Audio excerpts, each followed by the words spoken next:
शुक्र है, शुक्रवार है, शुक्र इसलिए कि हम हैं, शुक्र इसलिए कि हम साथ हैं, शुक्र इसलिए कि करीब करीब जिंदगी वैसे ही चल रही है जैसे हम जीना चाहते हैं, शुक्र इसलिए कि हम वो कर पाते हैं ताकि हमारी जिंदगी ऐसी चले जैसे हम उसे जीना चाहते हैं। इसी ख्याल के साथ जुम्मा मुबारक 92.7 बिग एफएम पर आप हैं सिद्धार्थ के साथ सुन रहे हैं गाने जो हिटते हिट रहेंगे। नमस्कार, सत श्री अकाल, आदाब, खुशामदीद, अ वेरी गुड मॉर्निंग। तो सुबह के 7 बज चुके हैं और आज पता नहीं क्यों बार बार यही ख्याल आ रहा है कि जो हम बोलते हैं एक दूसरे को, जैसा व्यवहार हमारा होता है एक दूसरे के साथ, हम उसके बारे में कितना सोचते हैं। ज्यादातर यह होता है कि वो चीज हमसे हो जाती है और उसके बाद हम सोचते हैं। पुरानी कहावत है कि तीर कमान से और बात जबान से अगर निकल जाए वापस नहीं आती, इसलिए क्यों ना वही बोलें जो हम दूसरों से सुनना चाहते हैं ताकि किसी और का दिल न टूटे। 17 अप्रैल है और मेरी याददाश्त की आपको दाद देनी पड़ेगी क्योंकि सारे बर्थडेज अब मुझे ज़बानी याद हैं। वो इसलिए क्योंकि अप्रैल बर्थडेज का महीना होता है। ऐसे ऐसे टैलेंटेड स्टार्स इस पूरे महीने पैदा हुए हैं कि क्या बताऊं। हर दिन एक स्टार की कहानी आपको बताता हूं और आज की जो स्टार हैं वो थोड़ा अलग है, थोड़ा जुदा है। बिंदु जी मेरे साथ होने वाली हैं, खास तौर पे 92.7 बिग एफएम पर 8 से 9 बजे के बीच। उनकी कहानी कैसे एक्सीडेंटली फिल्मों में आई और कैसे ना चाहते हुए भी वैम्प बन गई, लेकिन इस बात का कोई मलाल नहीं है उन्हें। जिंदगी जीती है आज भी उसी शिद्दत के साथ। तो बिंदु स्पेशल 8 से 9 बजे के बीच। और उन सबसे पहले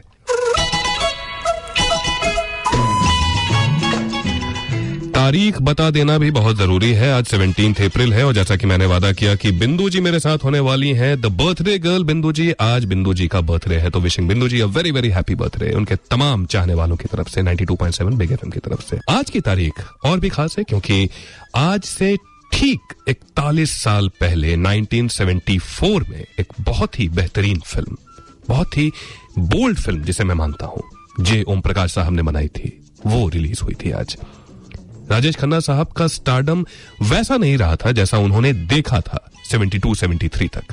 वो धीरे धीरे कम हो रहा था, लेकिन अच्छी फिल्में करने की ललक हमेशा राजेश खन्ना साहब के दिल में रही और यही वजह थी कि ये फिल्म बनी, बहुत ही खूबसूरत बनी, क्रिटिकल अक्लेम भी मिला और बॉक्स ऑफिस पर एक सफल फिल्म साबित भी हुई। आपकी कसम, एक ट्राइड एंड टेस्टेड जोड़ी जरूर थी इस फिल्म में, मुमताज और राजेश खन्ना साहब की, लेकिन कहानी काफी ज्यादा अलग। एक मैरिड कपल में किस तरीके से शक जहर घोल देता है और इंसान खुद में ही घुटता चला जाता है बिना सच्चाई जाने। किसी को अगर आप बहुत ज्यादा चाहते हैं तो यह सिचुएशन हो सकता है, लेकिन प्यार सिर्फ चाहत का नाम नहीं है, प्यार विश्वास का भी नाम है और ये इस फिल्म में जी ओम प्रकाश साहब ने बखूबी दिखाया था। कहानी भी उन्हीं की थी और संजीव कुमार साहब का एक अहम किरदार था इस फिल्म में। बहुत ही सधी हुई एक्टिंग की थी उन्होंने और गाने क्या कमाल के, आर डी बर्मन साहब के और आनंद बख्शी साहब के बोल क्या कमाल के। और ऐसा नहीं है सिर्फ एक ही चीज हुई आज की तारीख में, और भी कई चीजें हुई हैं। 1983 में इंडिया स्पेस क्राफ्ट लॉन्च करने वाले देशों में शामिल हो गया। SLV-3 रॉकेट को स्पेस भेजा गया और ये इंडिया के स्पेस रिसर्च में, स्पेस मिशन में एक बहुत बड़ी कामयाबी मानी गई। आज की डेट में ISRO, Indian space research organisation, एक बहुत बड़ी ऑर्गेनाइजेशन बन चुकी है। हम मार्स तक पहुंच चुके हैं और ये बहुत बड़ी बात है। गर्व होना चाहिए हमें, फख्र होना चाहिए हमें। और अगर फिल्म रिलीज के हिसाब से देखें तो आज के ही दिन, आज से 39 साल पहले, 39 इयर्स बिफोर, एक और फिल्म रिलीज हुई थी और बहुत ही इंपॉर्टेंट फिल्म मानी गई थी क्योंकि एक कमेंट था इस फिल्म में। 10 नंबरी, ईमानदारी और भ्रष्टाचार के बीच में एक जंग है जो दिखाई देती है इस फिल्म में। मनोज कुमार साहब हैं जो एक ऑनेस्ट पुलिस ऑफिसर हैं लेकिन खुद ही भ्रष्टाचार के चंगुल में फंस जाते हैं और किस तरीके से वहां से निकलते हैं, इस बात पर यह फिल्म थी। और 10 नंबरी इस फिल्म के बाद एक जुमला सा बन गया था और मनोज कुमार साहब के साथ हेमा मालिनी, प्राण और ओम शिवपुरी साहब दिखाई देते हैं। बस अब से थोड़ी ही देर में द बर्थडे गर्ल बिंदु जी हमारे साथ होने वाली हैं। जानेंगे कि कैसे एक्सीडेंटली फिल्म इंडस्ट्री में आई और उसके बाद कैसे वैम्प का एक ठप्पा उन पर लग गया, लेकिन इस बात का कोई मलाल नहीं रहा उनको कभी भी अपने करियर में। एक सवाल भी पूछूंगा हर दिन की तरह। सवाल ये कि गौर से सुनिएगा, बलराज साहनी जी के साथ बिंदु जी ने 2 फिल्मों में काम किया और बिंदु जी अपने आप को बहुत फॉर्चुनेट मानती हैं कि उन्होंने बलराज साहनी जैसे एक्टर के साथ काम किया। याद करके बताइए कि कौन सी 2 फिल्में हैं।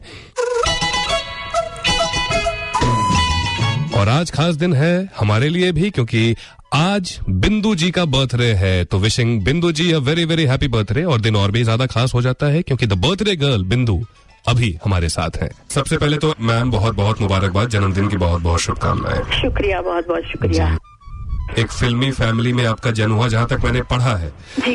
तो कैसे शुरुआत हुई? पहली बार कैमरे के सामने कब आई थी बिंदु? वैसे तो मैं पहली बार कैमरे के सामने आई थी, जो मैंने फिल्म की थी अनपढ़, ब्लैक एंड व्हाइट फिल्म थी। जी जी जी जी। जिसमें मैंने माला सिन्हा जी की डॉटर का रोल किया था जी। और बहुत ही अच्छा खासा रोल था। और उसमें मेरा एक गाना भी था जो लता मंगेशकर जी ने गाया था, जिया ले गयो जी मेरा, जिया ले गयो, मदन मोहन जी वाला गाना। हाँ जी, मदन मोहन जी का म्यूजिक था। And that was a very nice film. Well, like theme उसका बहुत ही खूबसूरत था उस फिल्म का। वो फैमिली सब्जेक्ट था। जी जी जी। और काफी मतलब बहुत ही अच्छी कहानी थी। तो उसके बाद तो काफी मतलब गैप हो गया जी। और एक्चुअली मैं तो ये कहूंगी कि जहाँ से मुझे वाकई इंट्रोडक्शन मिला जी, दैट वाज 2 रास्ते, राज खोसला की फिल्म। जी जी जी जी जी। जो अगेन फैमिली सब्जेक्ट था, राइट, मगर वो जो मेरा रोल था वो नेगेटिव रोल था, वैम्प का रोल था। And that film somehow established Bindu as Bindu. We know. तो आफ्टर 2 रास्ते एंड हम लोगों ने एक्सपेक्ट भी नहीं किया था कि फिल्म इतनी चलेगी जी। और मेरी फिल्म ने गोल्डन जुबली की। उसी दौरान की एक बहुत ही बेहतरीन फिल्म मुझे लगती है इत्तेफाक। 25 दिन में वो लोगों ने कंप्लीट की थी फिल्म जी। तो फिर अगेन वो नेगेटिव रोल था। फिर साथ साथ में मैंने वो कटी पतंग भी साइन कर ली। वो तो कैसे ही भूल सकता हूँ मैं। प्यार से लोग क्या कहते हैं ये हमें बताने की जरूरत नहीं है। इस गाने के पीछे एक बहुत इंटरेस्टिंग कहानी है, जानेंगे खुद द बर्थडे गर्ल बिंदु से अब से थोड़ी देर में। और एक सवाल मैंने आपसे पूछा कि बिंदु जी ने बलराज साहनी जी के साथ कितनी फिल्मों में काम किया है। 39927927 यानी 39927927 पर कॉल करें।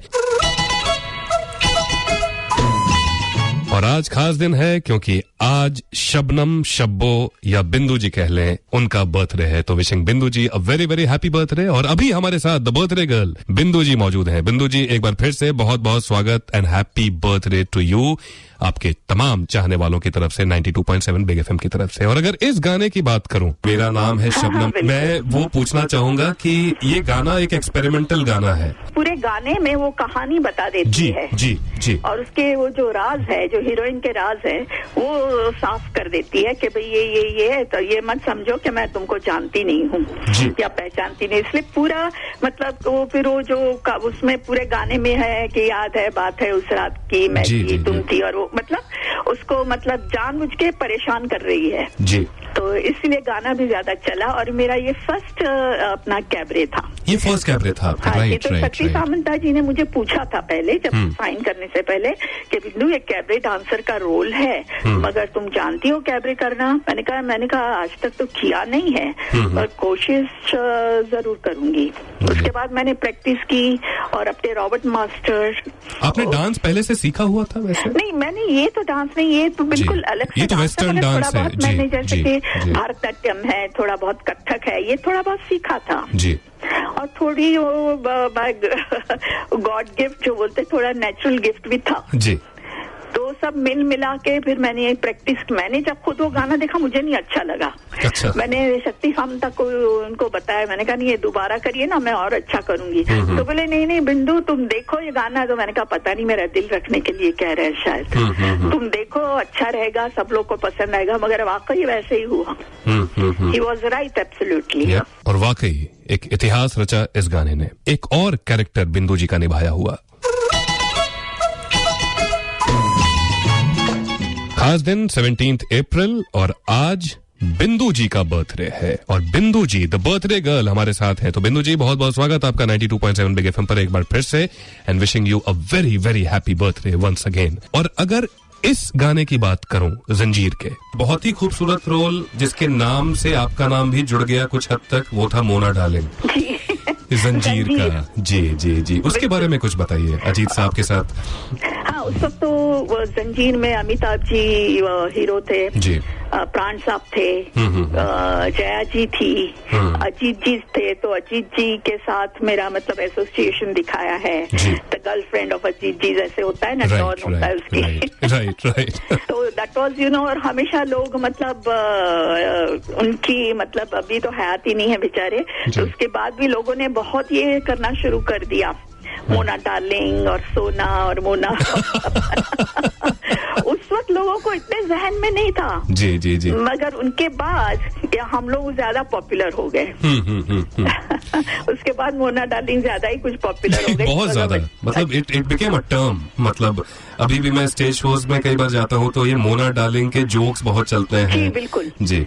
और लोगों ने फिर वो क्या पेपरों में और एक कॉलम ही आती थी मोना डार्लिंग की, और मैंने यही कहा, जिस वक्त पिक्चर रिलीज हुई थी वो भी पिक्चर काफी गोल्डन जुबली थी, तो लोगों ने उस वक्त इतना मतलब उनके दिमाग में बात नहीं आई, मगर बाद में कैसे आई पता नहीं जी, लेकिन हमें पता है कि कैसे ये बात आई। बहुत सशक्त अभिनय किया था इसमें बिंदु जी ने, अगर गौर से उस कैरेक्टर को देखें, आसान कैरेक्टर नहीं था। और ऐसा नहीं है कि बिंदु जी ने सिर्फ नेगेटिव भूमिकाएं की हैं। और एक सवाल जो मैंने आपसे पूछा था कि बिंदु जी ने बलराज साहनी साहब के साथ 2 बेहतरीन फिल्में की, कौन कौन सी? सही जवाब अनपढ़ में, याद कीजिए बलराज साहनी जी बड़े भाई की भूमिका में थे माला सिन्हा जी के, और माला सिन्हा जी की बेटी थी बिंदु जी। और आगे चलकर 2 रास्ते, और सबसे पहले सही जवाब दिया है सेंटा क्रूज ईस्ट से सुलक्षणा वर्मा जी ने, तो आपको बास्किन रॉबिन्स के आइसक्रीम वाउचर्स बहुत बहुत मुबारक। 1973 खास साल रहा बिंदु जी के लिए, जहां एक तरफ मोना डार्लिंग के नाम से मशहूर हुई जंजीर रिलीज हुई, वहीं दूसरी तरफ चित्रा का कैरेक्टर जो अभिमान में उन्होंने निभाया। आज खास दिन है, 17 अप्रैल है, बिंदु जी का बर्थडे है, और खास तौर पे द बर्थडे गर्ल बिंदु जी हमारे साथ हैं। बिंदु जी, एक बार फिर से बहुत बहुत स्वागत आपका 92.7 बिग एफएम पर, and wishing you a very very happy birthday. मुझे इतना ज्यादा पसंद है, आज मौका मिला है तो मैं आपको बोल देता हूँ, अभिमान इतना खूबसूरत role. I was very lucky to have that role, और especially to work with Hrishikesh Mukherjee. जब ऋषिकेश मुखर्जी ने मुझे साइन किया था तो मेरा मतलब काफी एज अ वैम्प नाम हो चुका था, तो सब लोगों को ताज्जुब लगा कि ऋषिकेश मुखर्जी बिंदु को लेके ये कौन सा रोल दे रहे हैं और क्या फिल्म बना रहे हैं। पर किसी को तो बोले कि हम लोग पब्लिक को और सबको ना जरा थोड़ा सरप्राइज देंगे। आज तक मतलब one of the classic film में गिनी जा रही है। एक चीज मैं ऐसे पूछना चाहूंगा आपको, कहीं आपको ऐसा लगता है कि अभिमान का जो सेटअप है, जो प्लॉट है, वो देवदास से थोड़ा सा इंस्पायर्ड है? हल्का सा एक शेड मिलता है, बहुत ही खूबसूरत शेड मिलता है वैसे। हो सकता है। एक जगह अमिताभ बच्चन साहब आपको बोलते भी है कि चित्रा देवदास के चंद्रमुखी की तरह बात कर रही हो। बिल्कुल, वो डायलॉग मैंने कहा तो है। जी। और वो बहुत ही प्यारा लगता है, मतलब आपका और जो सुबीर है, जो अमिताभ बच्चन कैरेक्टर प्ले कर रहे हैं, उनकी जो केमिस्ट्री है वो अलौकिक है। मतलब बिल्कुल शुरू में लोगों को जरा थोड़ी गलत फहमी हुई ऑडियंस को इन द थिएटर, उसके बाद ग्रेजुअली मतलब इतना अच्छा शेड लेके गए ऋषिकेश मुखर्जी। ऋषिकेश मुखर्जी साहब के साथ आपने एक और फिल्म की है? मैंने और 2 फिल्में की। मैंने एक चैताली की, जिसमें मेरा नेगेटिव रोल था। करेक्ट। और फिर मैंने की अर्जुन पंडित। राइट। तो 3 फिल्में तो मैंने की उनके साथ। अच्छा, एक सवाल पूछना चाहूंगा बिंदु जी की अभी हाल में क्वीन रिलीज हुई, उसका एक गाना जो आपकी ही फिल्म का गाना है, अनहोनी, कैसा लगता है आज की डेट में उस गाने को इतना पॉपुलर होता देखकर? मुझे खुशी तो होती है, मगर दुख इस बात का भी है कि कहीं भी मेंशन नहीं किया गया आज तक कि भाई ये गाना इस तरह से पॉपुलर था, लक्ष्मी जी का म्यूजिक था वो। बस तो मेरा ख्याल है क्योंकि क्वीन में उन लोगों ने ये गाना रिपीट किया तो लोगों को लगता है ये क्वीन का गाना है। लेकिन आप एक चीज और जान लीजिए कि उन लोगों ने शायद क्रेडिट ना दिया हो, लेकिन जो आपके दीवाने हैं, गानों के शौकीन हैं, वो तो वही बोलते हैं कि ये बिंदु जी वाला गाना है। वो तो मालूम है, अगर वो भी अगर कह देते तो और अच्छा लगता। और डेफिनेटली और अच्छा लगता। और उनका नाम है कल्कि। जी हाँ, एक्सपेरिमेंट्स इतने किए हैं और केवल एक्सपेरिमेंट्स ही करते रहना चाहती हैं वो। और आज उनकी एक्सपेरिमेंट का एक नमूना हमें दिखाई देने वाला है। बहुत ही बेहतरीन सब्जेक्ट पर बनी एक film, Margarita with a straw. आज रिलीज होने वाली है। और अभी मेरे साथ कल्कि भी हैं और इस फिल्म की डायरेक्टर सोनाली बोस भी है, खास तौर पे 92.7 बिग एफएम पर। बहुत बहुत स्वागत है आपका भी सोनाली एंड कल्कि, very warm welcome to you. And बहुत दिनों से आपको देखा नहीं है और अभी अभी आपने कहा कि आप you are suffering from flu, what's that the reason? नहीं, मैं 1-2 दिन से फ्लू से सफर कर रही हूँ। मार्गरेटा विथ अ स्ट्रॉ, इससे पहले आपने एक फिल्म डायरेक्ट की है जहां तक मुझे पता है। जी, अमू। राइट। एंड अमू और इसका सब्जेक्ट बहुत अलग है एक दूसरे से, कोई रिलेशन मुझे दिखाई नहीं देता है। माँ, दोनों में माँ डॉटर बहुत स्ट्रांग है, बहुत स्ट्रांग है। एग्जैक्टली। ये कैसे आया? कई बार होता है कि कोई स्टोरी पढ़ा आपने और बहुत ज्यादा इंस्पायर कर गया वो आपको, या फिर कि देखा कहीं फ्रेंड के पास या फैमिली में कोई ऐसी चीज, उसके बाद आपको लगा कि इस पे बनाना चाहिए था, या कुछ चल रहा था बहुत सालों से दिमाग में कि इस सब्जेक्ट पे फिल्म बनानी है मुझे? मेरी फर्स्ट कजन, उनका ये कंडीशन है सेरेब्रल पॉल्जी, जो जन्म से हुआ है। जन्म से हुआ है का मतलब कि at the time of birth umbilical cord strangulation के वजह से कम ऑक्सीजन या ब्रेन पे, so the motor skills got affected, emotional intellectual सब दूसरे स्किल्स बिल्कुल है। तो मालिनी और मैं एक साथ बरी हुई, सब कुछ खेलते हुए पीते हुए सब कुछ बड़े मजा से। लेकिन बाद में मैंने सोचा ये जो हम टेक फॉर ग्रांटेड करते हैं वो उसने कभी एक्सपीरियंस नहीं कर पाए, और उसके दिल में ये है कि कोई मुझे भी प्यार करे और मैं भी ये एक्सपीरियंस करूं इमोशनली, फिजिकली, हर तरह से। गंभीर मुद्दा है लेकिन बहुत ही इमोशनल और प्यार के साथ पेश किया है सोनाली बोस ने। और इसके लिए क्या तैयारियां करनी पड़ी कल्कि को, क्योंकि रोल आसान नहीं था, काफी कुछ सीखना था। क्या किया उसके लिए सोनाली ने और कल्कि ने? और क्या कल्कि अब अपने आप को बॉलीवुड का एक पार्ट मानती हैं? 92.7 बिग एफएम पर आप ऐसे धात के साथ सुन रहे हैं गाने जो हिट रहेंगे। और अलग अलग शहरों की टीम्स होती हैं तो लोग बट जाते हैं, अपने अपने फेवरेट शहर को चुन लेते हैं और उस टीम को सपोर्ट करना शुरू कर देते हैं। टीम कोई भी जीते, लेकिन अगर वोडाफोन सुपर फैन बनने का आपको मौका मिल जाए तो इससे अच्छी बात और कुछ नहीं हो सकती। Vodafone super fan. और इसके लिए आपको सिर्फ इतना करना पड़ता है कि जब भी मैच चल रहा है तो गौर से देखें, एक सवाल पूछा जाएगा और उस सवाल का जवाब आप ट्विटर पे दे दें। ट्वीट करें अपना correct answer, #Vodafone speed quiz tweet कर दें। और जैसा कि ट्वीट किया रिया सूरी ने और बन गई वोडाफोन सुपर फैन। रिया, मेनी कांग्रेचुलेशंस। ये जानना चाहेंगे रिया, आप करती क्या हैं? I am pursuing engineering from Delhi. I am in 3rd year. क्या बात है, तो 1 साल और बचता है, उसके बाद पूरे तरीके से इंजीनियर बन जाइएगा आप। और आपसे पूछना चाहूंगा कि जब आप वोडाफोन सुपर फैन बनी, कैसा फील हुआ? All I can say is it is a once in a lifetime experience. मतलब I can say one of the best days of my life. मतलब बहुत एंजॉय किया, बहुत एक्साइटमेंट थी, हर मोमेंट पे एक नई एक्साइटमेंट आ रही थी। It was so fun, loved it. Vodafone actually rock. क्या बात है, लेकिन ये भी थोड़ा बताइए ना कि हुआ क्या आपके साथ? हाँ, हम लोग फ्लाइट से पुणे पहुंचे, वहाँ पे हमारा बहुत सही वेलकम हुआ। हमारा like then we visited hotel, वहाँ पे हम मुझे गुडीज एंड ऑल्सो मिला। That was really good. I love that goodie. I still have them with me. Then we went to stadium and I informed all my friends to watch me on TV as I was like, मुझे पता था कि मैं आने वाली उस दिन, so I was damn excited, so I informed all my friends. There I met Steve Smith. I even met Preeti Zinta there. That was the best moment. I really loved it. It was great actually. You are listening to Vodafone Speed Hour. Stay tuned for the Vodafone Speed Quiz question of the match and tweet your answer with #Vodafone Speed Quiz or SMS speed space answer space city at 144 and become Pepsi IPL's Vodafone Superfan. तो देखिए, tweet करने से बन सकते हैं आप Vodafone super fan, जैसे कि रिया सूरी बन गई दिल्ली से। 92.7 बिग एफएम पर गाने जो हिट थे, हिट रहेंगे। और रेशमी जुल्फों की एक मलिका अभी मेरे साथ भी हैं, कल्कि मेरे साथ हैं 92.7 बिग एफएम पर, और साथ ही हैं सोनाली बोस जिनकी film Margarita with a straw आज रिलीज होने वाली है। तो दोनों का एक बार फिर से बहुत बहुत स्वागत है 92.7 बिग एफएम पर। और कल्कि, एक सवाल मैं आपसे पूछना चाहूंगा, are you now an insider in Bollywood? Like अगर मैं कल्कि को देखूं या उसके इमेज को देखूं तो क्या मैं ये कह सकता हूं कि she works in Bollywood? Absolutely, मैं बॉलीवुड में काम करती हूँ। मतलब जो टिपिकल जो नहीं, मैं टिपिकल जो बॉलीवुड कोट अनकोट की बात कर रहा हूँ. Are you a part of it? I mean, I'm a part of it as far as I work within Bollywood, with Bollywood directors, with Bollywood actors. Absolutely. I mean, with Are you Bollywood comfortable? composers. Yeah. Absolutely. Of course, I work in Bollywood. और अगर इस film की बात करूं तो cerebral palsy ये एक disorder है जिसके बारे में मैं बता देता हूं कि दिमाग और बॉडी के बीच में कोऑर्डिनेशन में प्रॉब्लम होती है. मसल्स काफी स्टिफ हो जाते हैं, मसल्स काफी वीक भी हो जाते हैं, बोलने में बहुत ज्यादा तकलीफ होती है, सॉलो करने में बहुत ज्यादा तकलीफ होती है, चल फिर नहीं पाते ज्यादातर केसेस में. ये रोल करना आपके लिए मुश्किल तो रहा होगा, लेकिन इसके लिए कुछ स्पेशल तैयारियां की आपने? पहली चीज जो थी, Sonali introduce me to Malini. So she stayed in Bombay में थी. मैं मालिनी के साथ बहुत चीजें किया.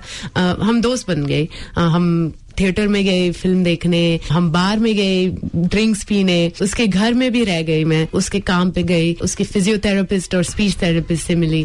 तो ये सारी चीज ने मतलब बहुत एजुकेशन मिल गई उससे, और एक अलग पर्सपेक्टिव भी मिला ऑब्वियसली. बिकॉज मुझे भी नहीं लगता था कि जो लोग डिसेबल्ड है वो ड्रिंक करते हैं, पार्टी करते हैं, डांस करते हैं. हम ये नहीं सोचते हैं. जैसे हम नहीं सोचते हैं कि वो बच्चे पैदा करते हैं और शादी करते हैं, वो सब करते हैं, लेकिन हम इसके बारे में ज्यादा सोचते नहीं अगर हमारे इमीडिएट फैमिली में कोई डिसेबल नहीं है. It's very rare that you get to open up in our country about these things.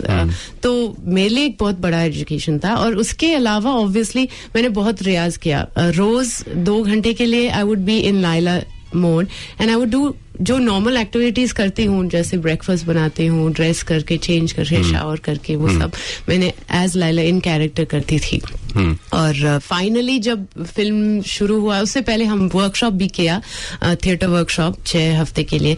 As an actor हम सोचते नहीं कि हमको डेली रियाज करना है. और ये बहुत खूबसूरत बात कही कल की आपने कि रियाज करना बहुत जरूरी है एक्टर के लिए भी. ये film Margarita with a straw एक बहुत ही नए कॉन्सेप्ट बनी हुई फिल्म है. ऐसी फिल्में नहीं बनती हैं, लेकिन इन फिल्मों का बनना बहुत जरूरी है. लेकिन जैसा कि सोनाली आप कहती हैं कि ये एक बहुत ही ज्यादा एंटरटेनिंग और इमोशनल फिल्म है, तो मैं चाहूंगा कि ये फिल्म अच्छी बनी हो और आप सब देख कर भी आए. All the very best. और देखिए, देखते देखते चलने का वक्त हो गया है और आने का वक्त हो गया है अन्नू कपूर साहब का, जो लेकर आने वाले हैं सुहाना सफर विद अन्नू कपूर. और आज वो क्या बताने वाले हैं वो एक सरप्राइज है. कल सुबह 7 बजे फिर से हाजिर हो जाऊंगा. आरजे सिद्धार्थ मेरा फेसबुक पेज, @RJ सिद्धार्थ मेरा ट्विटर हैंडल. जुड़ जाइए अगर नहीं जुड़े हैं तो, क्योंकि हमारी बातचीत बदस्तूर चलती रहती है. 92.7 बिग FM पर गाने जो हिट थे हिट रहेंगे. Have a great day.